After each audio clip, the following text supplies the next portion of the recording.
kitab Allah yang tersirat,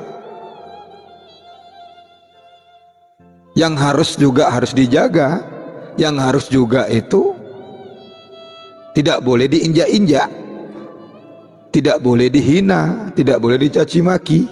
Aku ini, kata Allah, adalah milik orang-orang yang mencintai dan merindukanmu. Kita semua juru damai, dai harus pandai juru damai, polisi juru damai, kepala desa jadi juru damai, perwiritannya, PKPR-nya, remaja mesinnya jadi juru damai.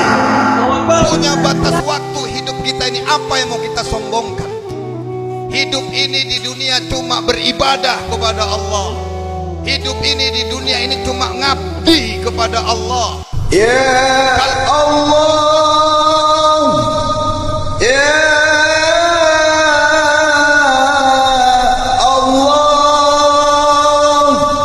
Ampuni maksiat mulut kami, ampuni setiap kebohongan yang telah kami ucapkan.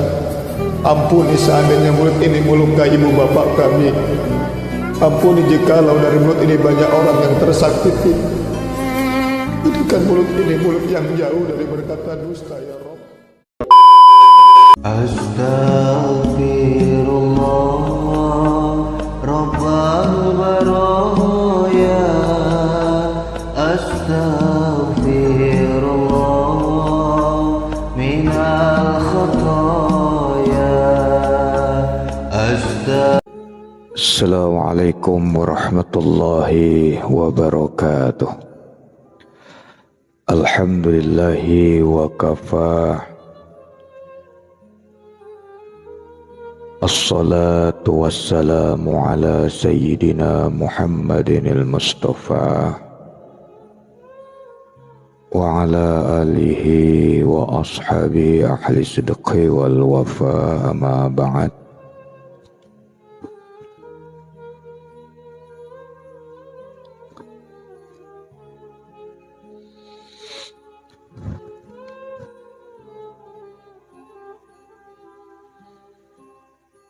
Ashhadu an la ilaha illallah wa ashhadu anna Muhammadar Rasulullah. Allahumma salli ala nuril anwari wa siril asrar wa tiryakil aghyar wa miftahi babil yasar Sayyidina wa maulana Muhammadin al-Mukhtar wa alihi al-adhari wa ashabil akhyari adada ni'amillahi wa ibdali ya arhaman rahimin.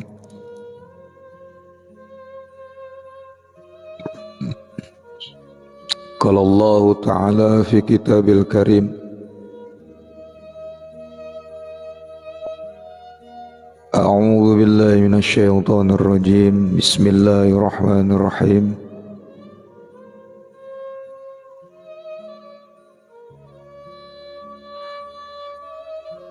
Iqra kitabak kafa bi nafsika al-yawma 'alaika hasiba.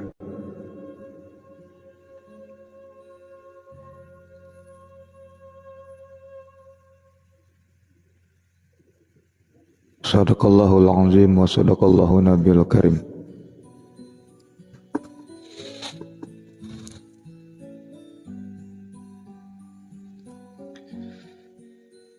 Puji syukur kepada Allah Subhanahu wa taala.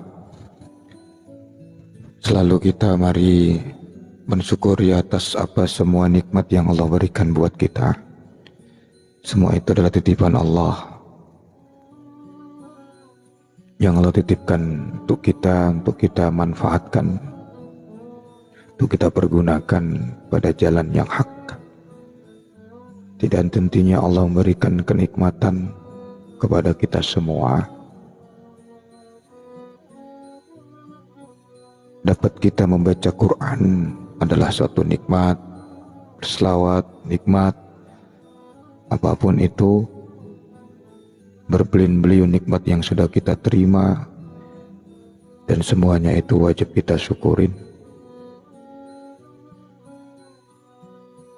bersyukur dengan zahir dan batin.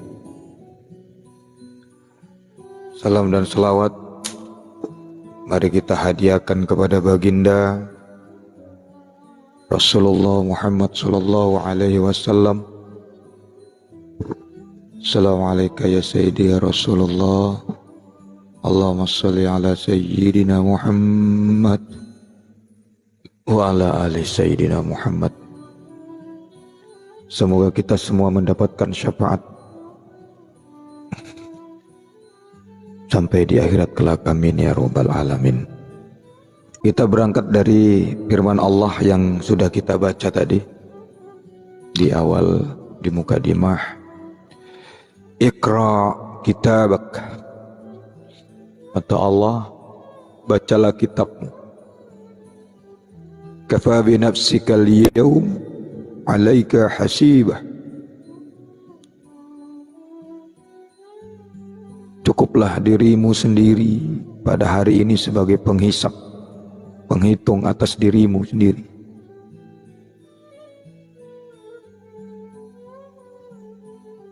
Itu terdapat di surat Al-Isra ayat 14, nanti bisa dibuka di di mushafnya. Teman-teman sekalian, diri kita ini hakikatnya itu kitab yang tersirat.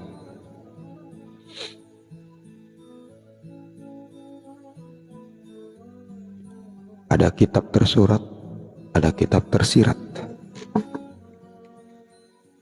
Mana kitab yang tersurat itu? Ini namanya tersurat itu berarti kan tertulis. Nggak ada orang ngirim surat itu nggak ada tulisannya. Setelah kitab yang tersurat itu yang kita baca. Kitab yang tersurat. Ada kitab yang tersirat. Ini salah satunya diri kita. Ini hakikatnya ini kitab yang tersirat. Iqra kitabak, bacalah kitabmu. Maksudnya baca dari kita sendiri. Kenapa? Diri kita ini hakikatnya adalah kitab yang tersirat. Kitab Allah yang tersirat. Yang harus dijaga, yang harus juga itu tidak boleh diinjak-injak, tidak boleh dihina, tidak boleh dicaci maki. Kita kadang-kadang kan marah kan kalau ada orang misalnya, ada orang ini yang mengijak-ijak kitab mushaf Quran itu. Kan dulu kan rame-ramenya itu kan, ada Quran dipijak. Ada orang dari orang luar negeri, ada Quran berani-berani untuk meludahi, bahkan dikoyak-koyak, marah benar kita.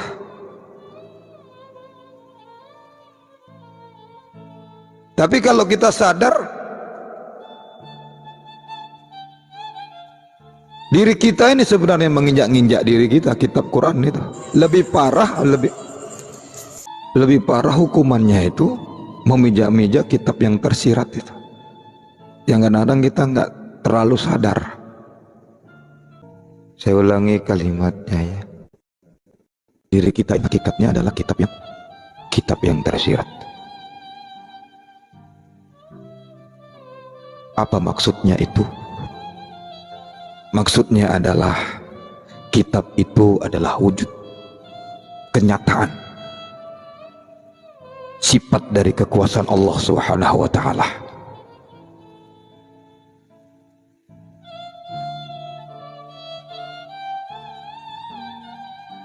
Kenyataan Allah itu tajalli sebagai Muhammad. Muhammad itu tajalli sebagai insani, insan kamil, manusia yang sempurna.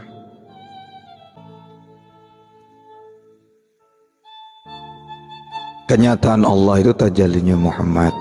Muhammad itu tajallinya sebagai insan, insan manusia yang sempurna. Dan teman-teman sekalian, sahabat-sahabatku yang aku cintai, yang aku sayangi karena Allah, kita sama-sama ketahui Quran itu kan bacaan yang mulia.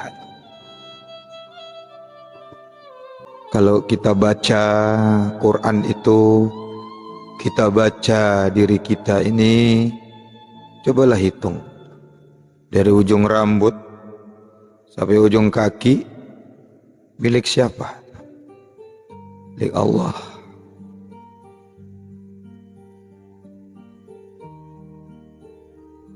Nggak ada yang milik kita. Kalau ada di antara kita ini mengaku itu semua milik kita, emangnya kapan kita pernah memilikinya? Nah, emangnya kita kapan bikinnya ini? Nggak ada. Kapan kita bikinnya kalau ini milik kita?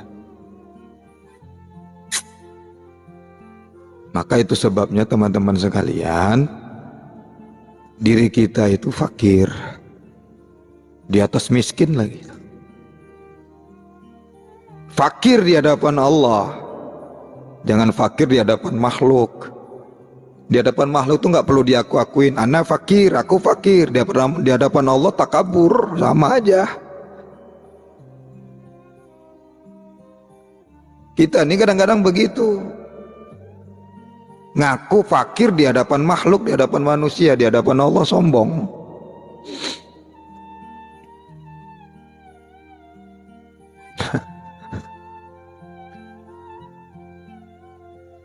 At-tawadu fil kibri, al-kibri fit tawadu. Ada kesombongan dalam kerendahan hatinya, dalam kefakirannya.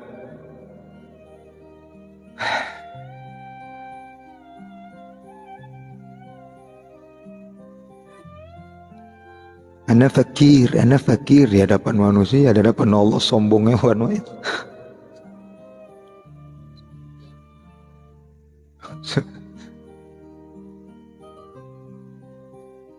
Apa contohnya itu?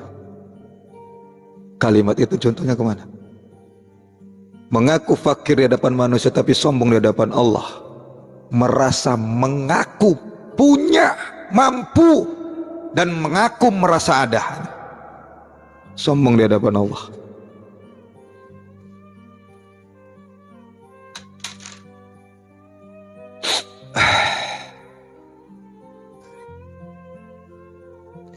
Ana fakir di hadapan manusia.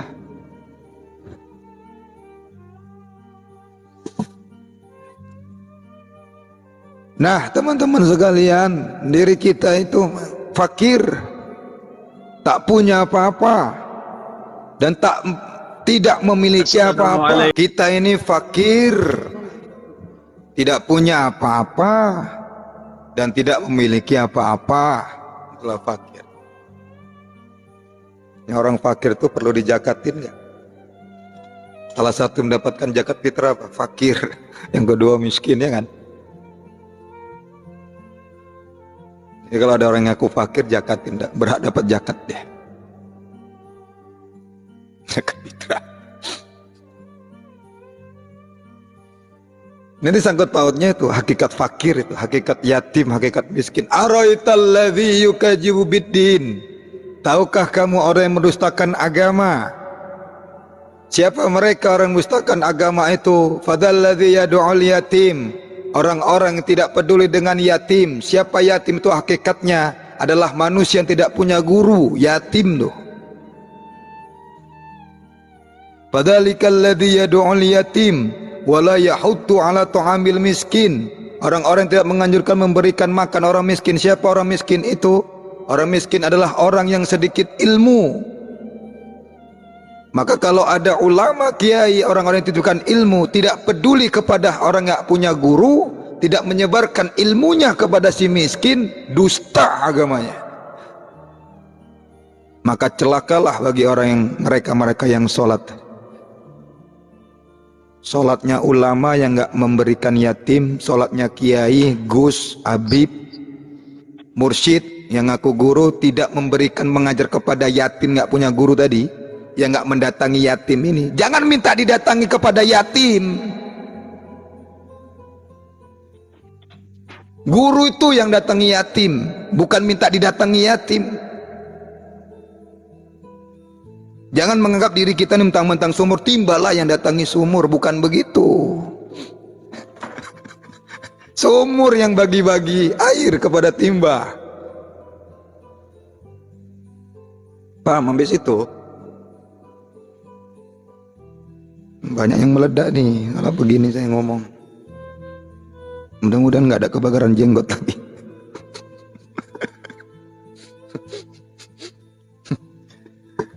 Air ini yang dititipkan Allah tuh bagi ke timba-timba anak yatim tadi, ke miskin-miskin tadi, supaya apa? Supaya nggak celaka, nggak dusta agama kita, nggak celaka sholat kita itu.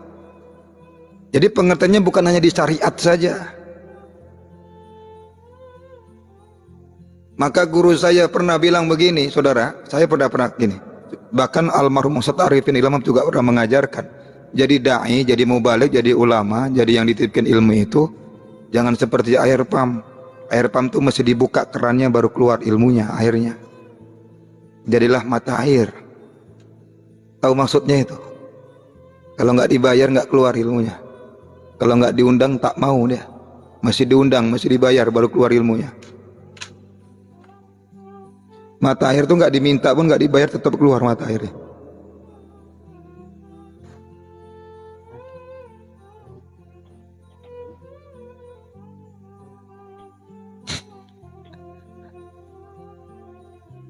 Dusta agama para ulama itu kalau tidak memberikan ilmu kepada si yatim nggak punya guru. Tidak memberikan makan, makan tuh ilmu, siraman, makanan ilmu, air, zikir untuk sampai kepada Allah kepada si miskin. Dusta agama para ulama, para kiai itu. Teman-teman sekalian, semua yang ada di bumi ini fana. Apa fana itu? Fana itu tiada.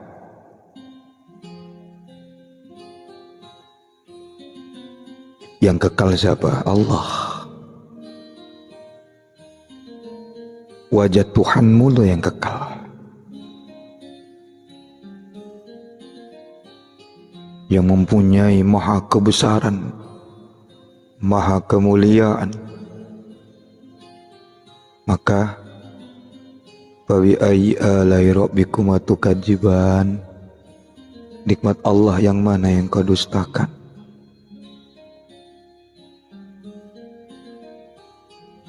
Fabi ayyi alai rabbikuma tukadziban, nikmat Allah yang mana yang kau dustakan? Ketika kita fakir nggak punya apa-apa, yang kekal hanya Allah dan kita diberikan fasilitas sampai sekarang ini, kita dusta terhadap itu. Fabi ayyi alai rabbikuma tukadziban, nikmat Allah yang mana yang kau dustakan? Baik, kita masuk lebih dalam. Siapa sebenarnya diri kita? Diri kita yang sebenarnya itu ya ruh. Diri kita yang sebenar-benarnya adalah ruh.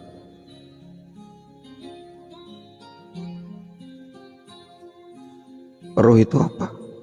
Ruh itu ya sifat Allah. Namanya siapa? Muhammad.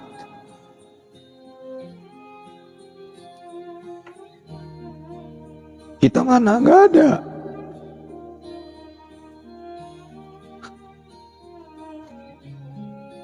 Maka ini yang tidak terlihat oleh Ajajil dulu, sehingga dia nggak mau sujud penghormatan kepada Nabi Adam.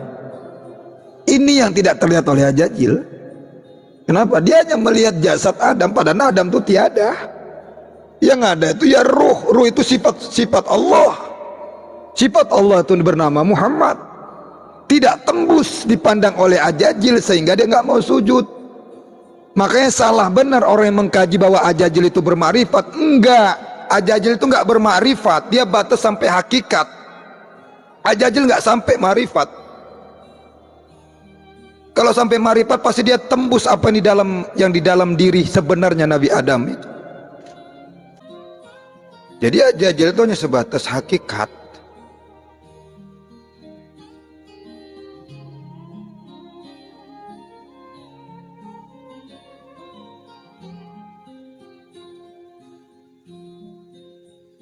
Baik sahabat-sahabat, saudara-saudara yang aku cinta, yang aku sayang karena Allah.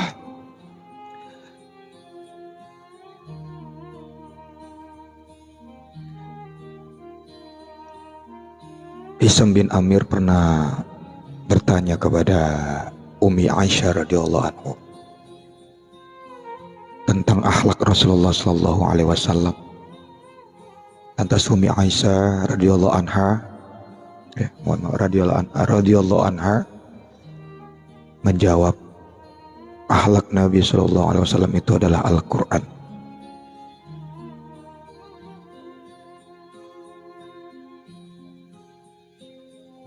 Jadi kalau sketsanya itu, diagramnya itu, akhlak Muhammad sama dengan itu Al-Quran kalamullah.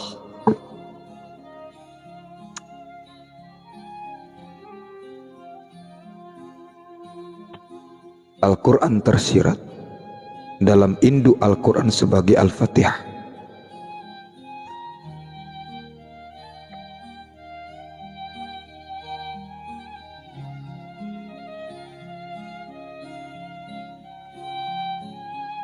Bismillahirrahmanirrahim. Al-Quran tersirat dalam induk Al-Quran itu sebagai Al-Fatihah. 7 ayat Al-Fatihah itulah tajalli pada 7 sifat Allah yang bernama Muhammad, yang wujud, yang nyata sebagai nyawa diri kita yang sebenarnya. Mana 7 ayat itu? 7 sifat itu. Saya bongkar garis besarnya.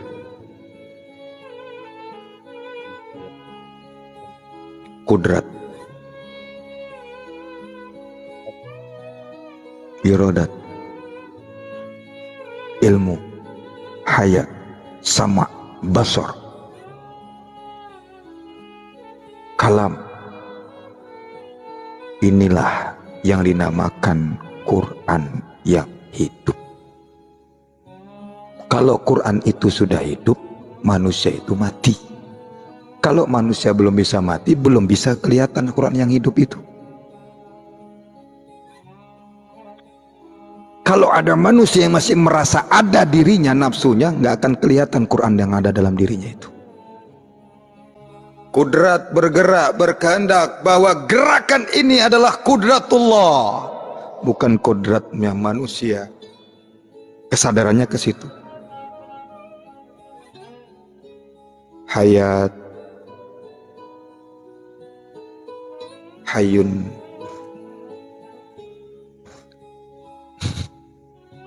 enggak lah ya, cuma garis besarnya aja. Itulah yang namanya Quran yang hidup.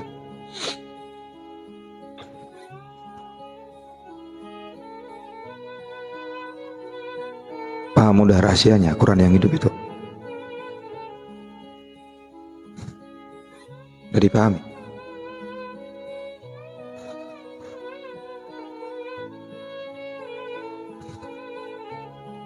Maka Al-Quran itu adalah akhlak Muhammad. Muhammad itu adalah nyawa diri kita. Muhammad itu hakikat kenyataan insan kamil, mukamil.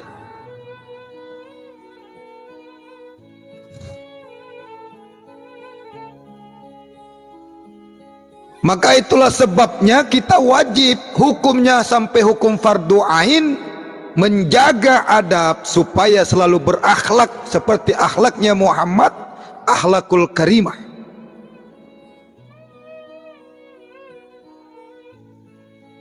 Kita marah ketika ada orang memijak-mijak Al-Quran yang tersurat, tapi kita tidak marah diri kita memijak-mijak Al-Quran yang tersirat.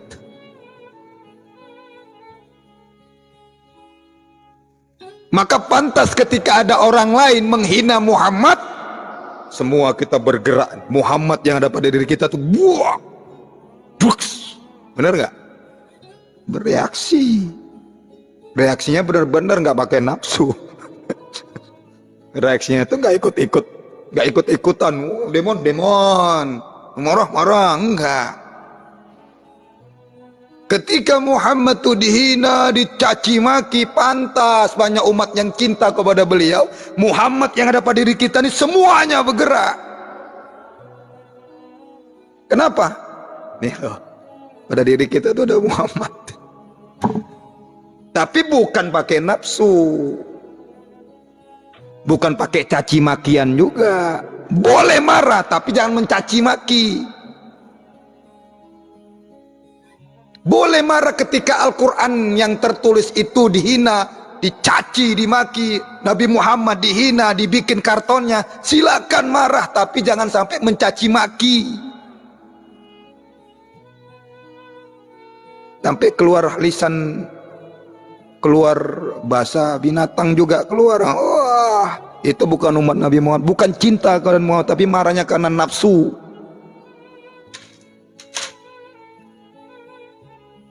Kenapa? Ada yang begitu tuh juga karena apal Allah kodratnya itu tadi. Pantas bereaksi semua, pantaslah pada diri semua itu ada Muhammad.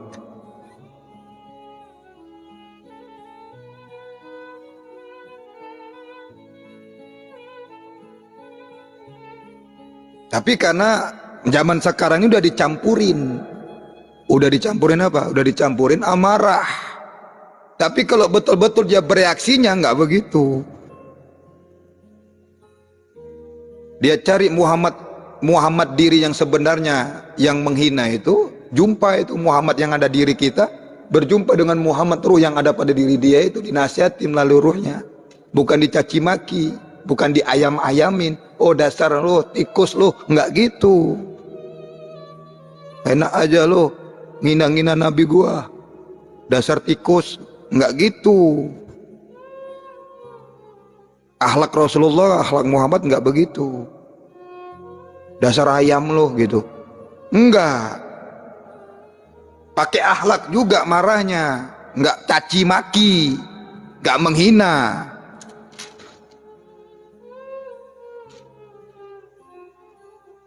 Jangan ikut-ikutan juga. Kita yang enggak beres diikuti. Sekarang kan ramai yang ngeburuk diikutin. Yang baik-baik tidak, ikut-ikutan marahnya. Thayyib. Maka hakikat rahasia akhlakul karimah ini adalah af'al Allah. Kalau Muhammad itu berakhlak karimah, itulah akhlaknya Allah. Allah baik, Allah tidak buruk. Perbuatan baik dan buruk itu Allah yang menciptakan. Tapi selama manusia itu masih melakukan kebusukan, keburukan, berarti manusia itu belum mengenal Allah. Karena Allah tidak memerintah kepada yang keburukan. Enggak benar. Marah besar kita ketika ada orang lain menginjak-injak, dipijak, menginjak-injak Quran, kitab yang tertulis di kitab kertas itu.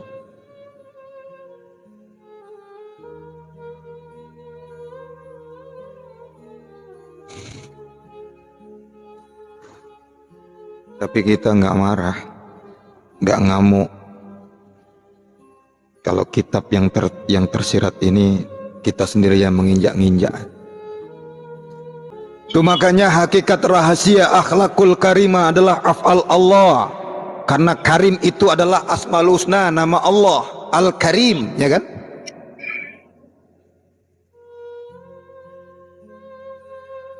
Al-Karim itu sifat Allah. Al-Karim itu yang mulia. Maka ada karomah. Karomah itu bukan kesaktian. Karomah itu kemuliaan. Jangan disama-samakan. Oh itu bisa terbang, duduk di atas. Karomah, wali itu. Padahal dukun.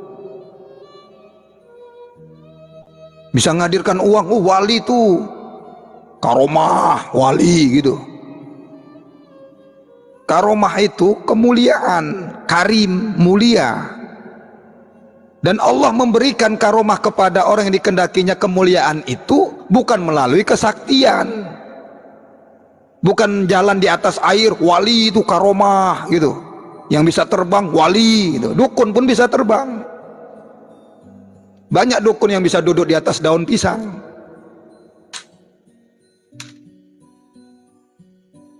Menafsirkan karomah itu kalau ada kesaktian gitu.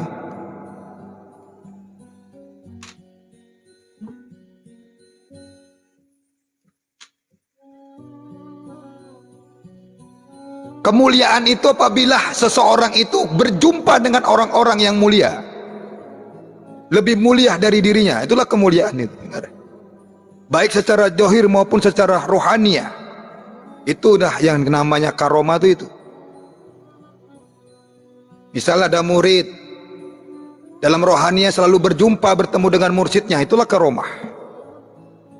Berjumpa dengan Rasul, itu karomah. Berjumpa dengan Abdul Qadir Jailani, karomah. Berjumpa dengan Nabi Khidir, karomah. Ini karomah itu bukan bisa ngobatin jarak jauh, wali karomah gitu. Bisa terbang, bisa menggandakan uang, wali.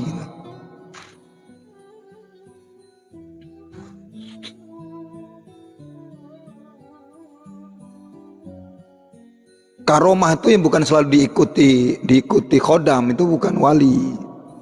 Wali mana ada khodamnya. Khodam itu yang tunduk sama wali itu.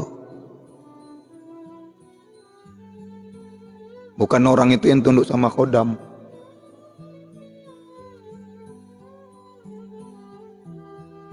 Karim, sifat Allah. Jadi makanya kalau ada seorang Nabi Muhammad tuh berakhlakul karimah, yaitu sifat Allah.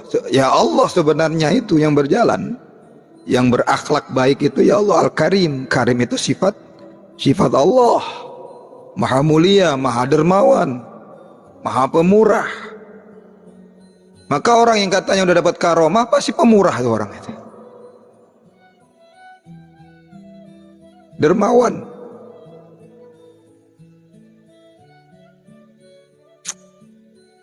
Baik teman-teman sekalian, maka oleh karena itu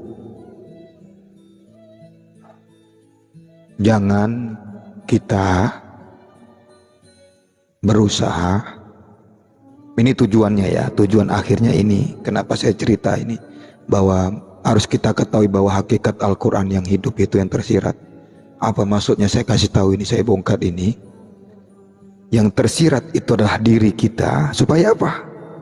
Supaya kita itu tidak tega mengotori diri kita dengan najis, dosa besar, syirik. Kenapa? Kualat nanti kita kalau kita sengaja mengotori Quran yang hidup ini.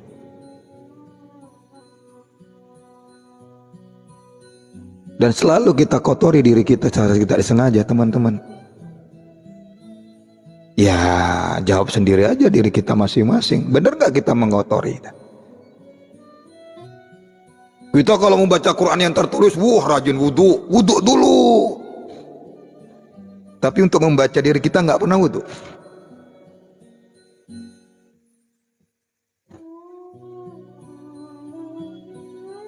Ya.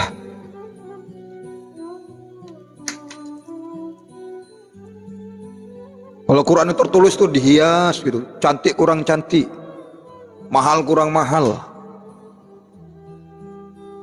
Tapi Quran pada diri kita ini nggak kita percantik, berusaha nggak mempercantik Quran yang ada dalam diri kita ini. Ya belajar sama-sama kita ya.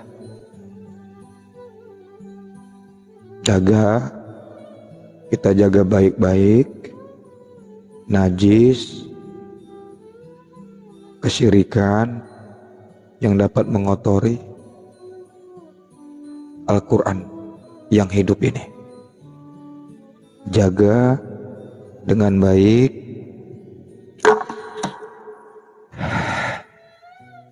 Quran yang hidup ini. Agar apa? Agar ilmu pengetahuan tentang hidup yang kita jalani ini masih tetap dalam kebenaran, dalam kebenaran tauhid, kebenaran untuk mencapai kesucian, bersih dari sifat-sifat yang mengundang kesyirikan atau menyekutukan Allah.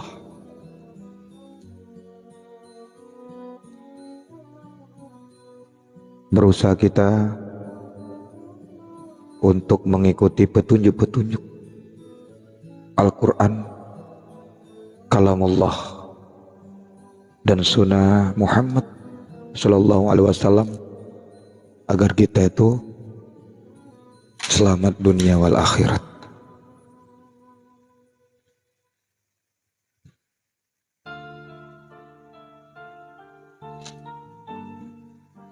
Ya, teman-teman sekalian, yang berbahagia, yang Allah muliakan,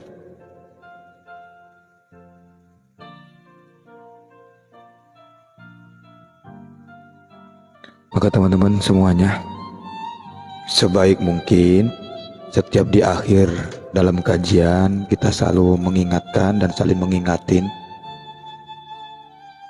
bahwa yang paling penting itu berusaha belajar bagaimana kita ketika Allah selentik hati kita masih dibukakan bergerakan untuk berzikir, ya cara berzikirnya itu, ya hati kita Allah, Allah, ya, terus berusaha menjaga, jangan terpancing dengan bisikan-bisikan baik dari dalam maupun dari luar yang memancing kita untuk mengotorin hati kita, otak kita, lisan kita, ya.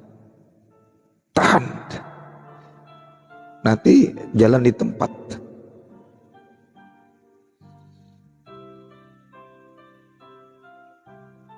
Ya, belajar aja, lihat ikro ke diri kita. Kan tadi di awal ayat di mukadimah itu sudah kita utarakan, ikro kitabak, bacalah kitabmu, bacalah kitabmu, itu diperintah Allah. Ikro kitabak, bacalah kitab. Kalau kita tarik kepada hakikatnya, dibaca ke diri kitab yang ada pada diri kita ini. Terus kita bersihkan diri,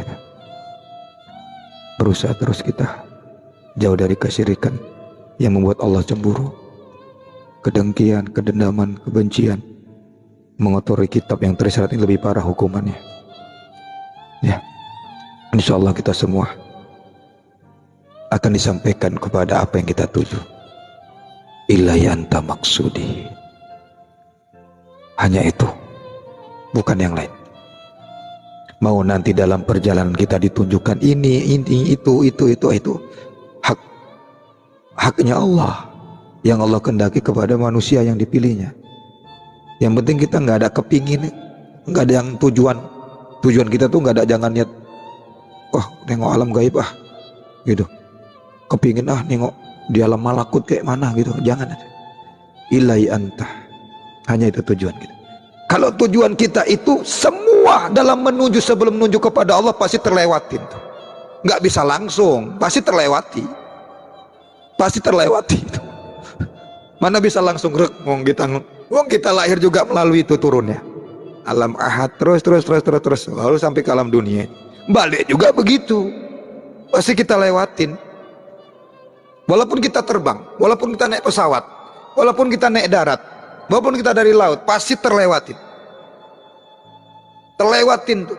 Alam jasad, alam dunia, alam barja, alam malakut, alam jabarut, Sidratul Muntaha, terlewati. Tapi jangan ada kepingin ke situ, itu udah otomatis terlewat. Mana mungkin lompat gitu, enggak. Aturan mainnya enggak seperti itu. Tapi yang penting jangan ada kerasa kepingin. Zikir saja membersihkan hati, istinja batin kita selalu, wudhu batin kita, berusaha kita belajar di situ. Gua gak peduli dengan orang yang mencaci maki gua hanya untuk tuju kepada Allah. Tekadnya di situ. Gua gak peduli dengan ancaman orang. Tujuan kita Allah. Yang penting aku niat untuk memperbaiki diriku untuk menuju pada Allah. Wallahu a'lam bishawab. Assalamualaikum warahmatullahi wabarakatuh.